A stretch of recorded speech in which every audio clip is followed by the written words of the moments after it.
અમદાવાદ જિલ્લામાં કલેક્ટર કચેરી ખાતે સમાન સિવિલ કોડ સમિતિની રાજકીય, સામાજિક અને શૈક્ષણિક તેમજ ઉચ્ચ અધિકારીઓ સાથે બેઠક યોજાઈ। સમાન સિવિલ કોડ સંદર્ભે યુસીસી સમિતિ દ્વારા રાજ્યના વિવિધ જિલ્લાઓની મુલાકાત લઈ પ્રતિભાવ મેળવવાનો અભિગમ અપનાવ્યો છે, જેના ભાગરૂપે ગાંધીનગર જિલ્લા પછી અમદાવાદ જિલ્લામાં કલેક્ટર કચેરી ખાતે સમાન સિવિલ કોડ સમિતિની રાજકીય, સામાજિક અને શૈક્ષણિક તેમજ ઉચ્ચ અધિકારીઓ સાથે બેઠક યોજાઈ હતી। આ બેઠકમાં યુસીસી સમિતિના અધ્યક્ષ ન્યાયમૂર્તિ રંજના દેસાઈએ જણાવ્યું કે રાજ્યમાં સમાન સિવિલ કોડના સંદર્ભે લોકોના સૂચનોને ધ્યાનમાં લેવામાં આવશે। નાગરિકોના મંતવ્યો જાણવા ખૂબ જ જરૂરી છે।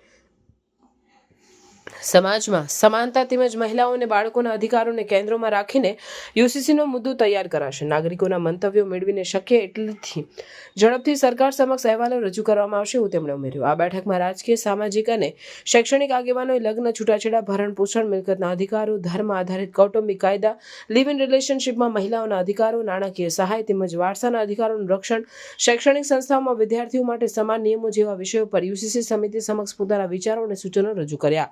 આ બેઠકમાં અમદાવાદ જિલ્લાના સાંસદ હસમુખભાઈ પટેલ, સાંસદ દિનેશભાઈ મકવાણા, સ્થાનિક ધારાસભ્યો સર્વ અમિતભાઈ શાહ, હર્ષદભાઈ પટેલ, કૌશિક જૈન, જીતેન્દ્ર પટેલ, અમિત ઠાકર, અમુલ ભટ્ટ, દર્શનાબેન વાઘેલા, કંચનબેન રાદડિયા, પાયલ કુકરાણી સહિતના રાજકીય અગ્રણીઓ, ગુજરાત વિદ્યાપીઠના કુલનાયક હર્ષદ પટેલ, જીટીયુના રજિસ્ટ્રાર કે.એન. ખેર, બીએયુઓયુના રજિસ્ટ્રાર એ.કે. જાડેજા, કૌશલ્ય ધ સ્કિલ યુનિવર્સિટીના એસપી સિંઘ સહિતના શૈક્ષણિક સંસ્થાઓના વડાઓ તેમજ વિવિધ ધર્મ સમુદાયના અગ્રણીઓ તથા સેવાજીવી સ્વૈચ્છિક સંસ્થાઓના પ્રતિનિધિઓએ પણ યુસીસી સમિતિ સમક્ષ પોતાના સૂચનો રજૂ કર્યા।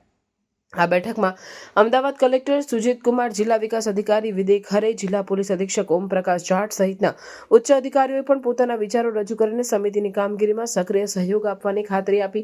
નિવાસી અધિક કલેક્ટર ભાવિન સાગર દ્વારા બેઠકના અંતે આભાર વિધિ કરવામાં આવી।